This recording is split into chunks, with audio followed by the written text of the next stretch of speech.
अस्सलाम वालेकुम, मेरा नाम साजिद कमाल है और मैं आपको आज एक बहुत अच्छी कहानी सुना रहा हूँ, बिल्कुल सच्ची कहानी जिसका नाम है भरोसा और एतमाद। मैं बचपन ही से बहुत हसास वाक़ई हुई। किसी को गमगीन देखती हूँ तो खुद भी बहुत उदास हो जाती हूँ, चाहे वो कोई फिल्मी सीन या टीवी ड्रामा ही क्यों ना हो। बल्कि बाज़ दफ़ा तो मेरी हिचकी बन जाती है और अपनी इसी कमज़ोरी से मैंने बार बार नुकसान भी उठाया है। मुझे अच्छी तरह से याद है कि जब मैं 5वीं क्लास की तालिब इल्म थी तो हमारे घर एक बहुत ही लाग़िर और ज़ईफ़ से बाबा जी आते थे। लाठी टेकते हुए मैं उनको देख कर बहुत रोती थी कि इतने बूढ़े होकर भी वो गली गली फिर रहे हैं। मैं अक्सर उनको अपने हिस्से का खाना दे आती थी और उनके पास बैठकर बातें भी करती थी। वो मुझे बदले में ढेर सारी दुआएं देते थे, लेकिन इस वक्त मुझे ये सब कुछ समझ नहीं आई थी। बल्कि अभी भी किसी बहुत ज़ईफ़ और किसी छोटे से बच्चे को मेहनत करती हुई देखती हूँ तो दिल बहुत कुड़ता है और कोशिश करती हूँ कि इनके लिए कुछ कर सकूं। लेकिन एक ऐसा वाक़या मेरे साथ पेश आया जिसने मेरी सोचों को काफी हद तक बदल दिया। फिर मैं भी हालात और वक्त के साथ बदल गई हूँ और मेरा दिल शुरू ही से हद दर्जे नरम है। जो कुछ मेरे साथ हुआ वो फिर आप फैसला कीजिए कि क्या मैं सही हूँ या गलत। हुआ यूं कि मुझे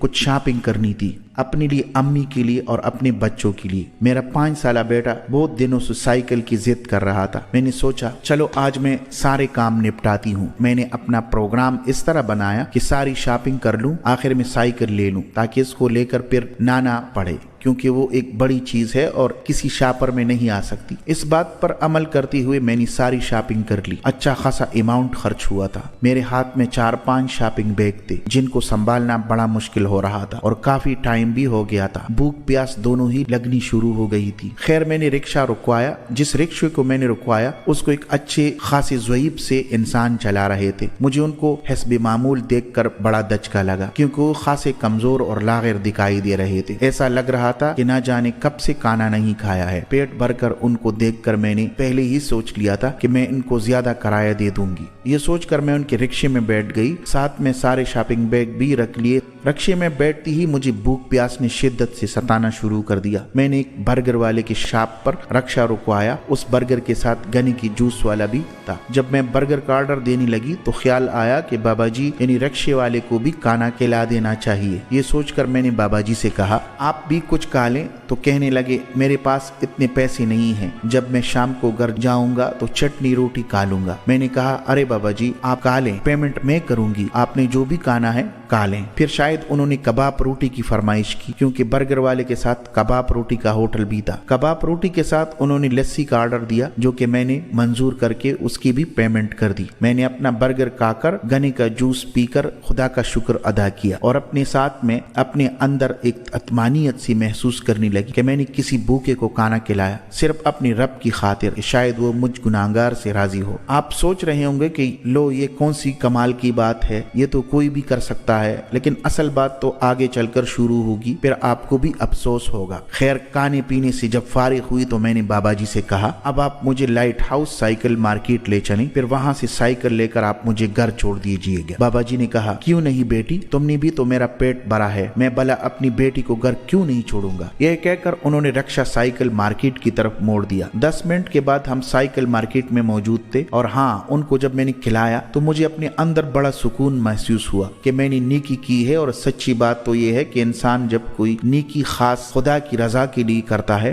तो दिल को बड़ा सुकून महसूस होता है। मुझे भी ऐसा लग रहा था, लेकिन मुझे क्या पता था कि ये सुकून आर्जी है। खैर जनाब साइकिल की दुकान पर रिक्शा रुकवाया तो मैंने सोचा कि मैं साइकिल लेने के लिए उतरूंगी तो साथ में शॉपिंग के शॉपर्स हैं, प्रॉब्लम होगी और साइकिल खरीदना मुश्किल हो जाएगा। ये सोचकर मैंने बाबा जी से कहा क्या मैं अपने सामान रिक्शे में छोड़ दूं, जितनी देर में साइकिल ले लूंगी आप मेरे सामान का ख्याल रखिएगा, बस सिर्फ 5 से 10 मिनट लगेंगे, आपको कोई मसला तो नहीं होगा। अरे नहीं बेटी कोई मसला नहीं होगा, तुम इत्मीनान से साइकिल खरीद लो, सामान की फिक्र मत करो, मैं देख लूंगा। मगर मुझे थोड़ी सी हिचकिचाहट हो रही थी। कुछ भी हो हर किसी पर इतबार करना नहीं चाहिए। और फिर सामान अच्छी खासी अमाउंट का था। बाबा जी ने जब ये देखा कि मैं थोड़ी परेशान हो रही हूँ और सामान छोड़कर जाना नहीं चाह रही हूँ तो वो बोले अरे बेटी तुमने एक भूखे इंसान को खाना खिलाया, पानी पिलाया, वो तुम्हारे साथ कोई फ्रॉड कर सकता है? मैं इस उम्र में ऐसा कोई गलत काम करके खुदा को नाराज नहीं कर सकता। जाओ बेटी साइकिल खरीदो और सामान की तरफ से बिल्कुल बेफिक्र हो जाओ। बाबा जी के इस तरह कहने पर मैंने सोचा कि शायद वो सही कह रहे हैं और यही मेरी सबसे बड़ी भूल थी या मेरी सादगी थी कि मैंने उन पर भरोसा कर लिया। सिवाय पर्स के मैंने बाकी सारा सामान रिक्शे में छोड़ा और साइकिल लेने अंदर शॉप पर चली गई। अलबत्ता ज़हन नशीन कर लिया कि रिक्शा कहाँ पर खड़ा है ताकि वापसी में कोई मसला ना हो। खैर मैंने 10 मिनट के अंदर अंदर साइकिल खरीदी और बहुत खुश थी कि अपने प्यारे से बेटे की ख्वाहिश पूरी कर दी। ज्यादा बड़ी साइकिल नहीं थी, खुद ही हाथ में पकड़कर दुकान से बाहर आई और थोड़ा सा चलकर जब नजरें दौड़ाई तो रिक्शा नजर न आया। मैंने सोचा शायद मैं जगह भूल गई हूँ। फिर मैंने चारों जानब नजरें दौड़ाई लेकिन मुझे मेरा मतलूबा रिक्शा नजर नहीं आया। मैं थोड़ी और आगे की तरफ बढ़ी और रिक्शे को ढूंढना शुरू किया। रिक्शे तो वहाँ बहुत सारे थे लेकिन मेरा वाला रिक्शा तो नजर ही नहीं आ रहा था। मैंने दोबारा इस इलाके को अच्छी तरह से देखा लेकिन वो मौसूफ वहाँ मौजूद नहीं थे और वहाँ से गायब हो चुके थे। 5-6 दफा मैंने ढूंढा, आसपास के लोगों से पूछा, दुकान वालों से भी राब्ता किया लेकिन वो बाबाजी रिक्शे समेत गायब हो चुके थे और फिर हर कोई वहाँ पर इतना मसरूफ था कि किसी ने कोई खास तवज्जो ही न दी। मेरा दिल इस वक्त ऐसा धड़क रहा था जैसे कि बाहर निकल आएगा। मुझे यकीन नहीं आ रहा था कि ऐसा भी हो सकता है। इतनी जल्दी किसी की नीयत खराब हो सकती है? क्या कोई भी इरादे इतने डरावने अंदाज में बदल सकता है? वो भी बूढ़ा और कमजोर सा लागर शख्स। क्या धोखा दिया उस शख्स ने? मेरी आंख के आंसू से भर गई। एक हाथ में मेरा पर्स और दूसरे में साइकिल पकड़े मैं इस वक्त हैरत ज़्यादा खड़ी हुई थी। फिर मैं भी वहां पर तकरीबन 1 घंटे तक रही और बार बार इधर उधर दौड़ती रही कि शायद वो कहीं से नमूदार हो जाए। ये देखकर कुछ लोग मेरी तरफ आए और कहा, मुख्तरमा गलती आपकी है, आपने अपना सामान इस तरह से क्यों छोड़ा, क्यों इतना एतबार किया? आपको पता नहीं ये दुनिया धोखेबाजों से भरी पड़ी हुई है। मालो दौलत देख कर तो अपनी भी आंखें पैर लेते हैं। वो तो फिर गैर शख्स था। मुझे इस वक्त ऐसा लग रहा था कि मैं जंगल बयाबान में खड़ी हूँ और मेरी चारों तरफ एतबार और एतमाद की किरचियां बिखरी पड़ी हूँ। मुझे अपने सामान का इतना अफसोस नहीं हो रहा था जितना अफसोस उस बात का हो रहा था कि मैंने कितनी खुलूस से उनका ख्याल रखा और उन्होंने उसका मान भी न रखा। खुदा न खास्ता मैंने उन पर कोई एहसान नहीं किया था। खाना खिलाकर ये तो खुदा की तरफ से वसीला बनता है लेकिन बंदे को इतना एहसास तो होना चाहिए कि अभी जो शख्स मेरे साथ इतना मुखलिस है कम से कम उसका थोड़ा ख्याल तो रख ले। लेकिन शायद उन्होंने मेरे खुलूस का मजाक उड़ाया था। यकीन करे मैंने भरपूर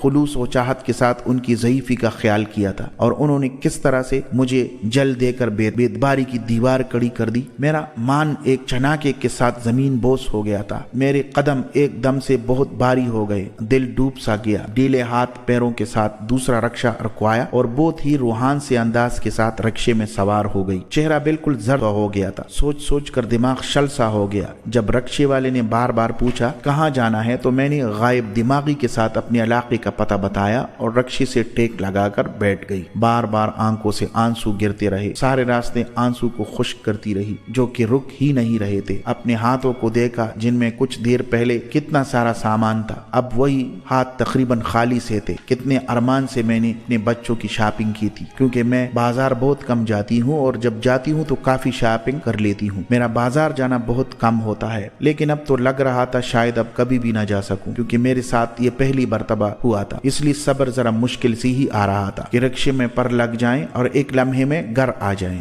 लेकिन जाने क्यों रास्ता लंबा ही होता जा रहा था या मुझे ऐसा लग रहा था। बड़े डूबते दिल के साथ घर में दाखिल हुई। सबसे नजरें मिलाते हुए अजीब सा लग रहा था। अपने लुटने का गम अपनी खुलूस को बेमोल होते देखकर दिल को सब्र ही नहीं आ रहा था। सामने ही मेरे बच्चे और अम्मी खड़ी थी। मेरा उतरा हुआ चेहरा देखकर मेरी अम्मी घबरा गई और पूछा, अरे क्या हुआ? चेहरे पर 12 क्यों बज रहे हैं? हाय मेरी बच्ची, कुछ तो बता, क्या हुआ? और तुम सिर्फ साइकिल लाई हो, तुम तो काफी सामान के लिस्ट लेकर गई थी। मुझे एकदम से रोना आ गया और फिर मैं रोती ही चली गई और फिर अपनी लूटने की दास्तान हर्फ बहर्फ अम्मी को बल्कि सब घर वालों को सुनाई। सबने सुनकर कहा, ये तो तुम्हारी बचपन की आदत है, हर किसी पर एतबार कर लेना। पहले की बात और थी और ये दौर बदल गया है। लोगों के अंदाज और इरादे सब बदल गए हैं। इंसान के अंदर से इंसानियत खत्म होती जा रही है। अब तो ये जमाना है कि किसी के साथ कोई नेकी नहीं की जाए, उल्टी नेकी गले पड़ जाती है। अब तुम यही देख लो, तुमने कितनी खुलूस से बाबा जी का ख्याल रखा रखा और उन्होंने कितने बोंडे तरीके से तुम्हारे खुलूस को ठुकरा दिया। वो कितने दिन इस सामान से अपनी जरूरियात को पूरा करेगा, कितने दिन उससे फायदा उठाएंगे। यहाँ तो कुछ दिन इससे मजे कर लेंगे, खुदा के यहाँ तो हमेशा ही इसकी सजा पाते रहेंगे। इन सब की बातें मेरे दिल को बदल रही थी और दिमाग में बेवस हो रही थी। अब जमाना और जमाने की दस्तूर सब कुछ बदल गया है। अब इंसान इंसान नहीं रहा है, वो खुद गर्ज और मुफाद परस्त हो गया है। बहरहाल अब मेरा माइंड पहले जैसे नहीं रहा, या मुझे अकल आ गई हो। जो भी हो, इस वाक़े से इतना जरूर हुआ कि मेरे दिल में दरार पड़ गई। अब किसी के साथ नीकी सोच समझ कर ही करनी चाहिए। और हाँ, मैंने फिर भी बाबा जी को माफ कर दिया है, क्योंकि हमारे अंबियाए कराम तो बड़े बड़े जुर्म माफ कर देते थे। खुदा के लिए वो इतने बड़े और अजीम इंसान थे। जब वो इतने अजीम होकर माफ कर सकते हैं तो हम फिर एक अदना सी गुलाम है। हमारी क्या औकात है हम इनकी बराबरी करें, लेकिन कम से कम इनकी अच्छाइयों का तो मान रख सकते हैं। जाइए बाबा जी, मैंने आपको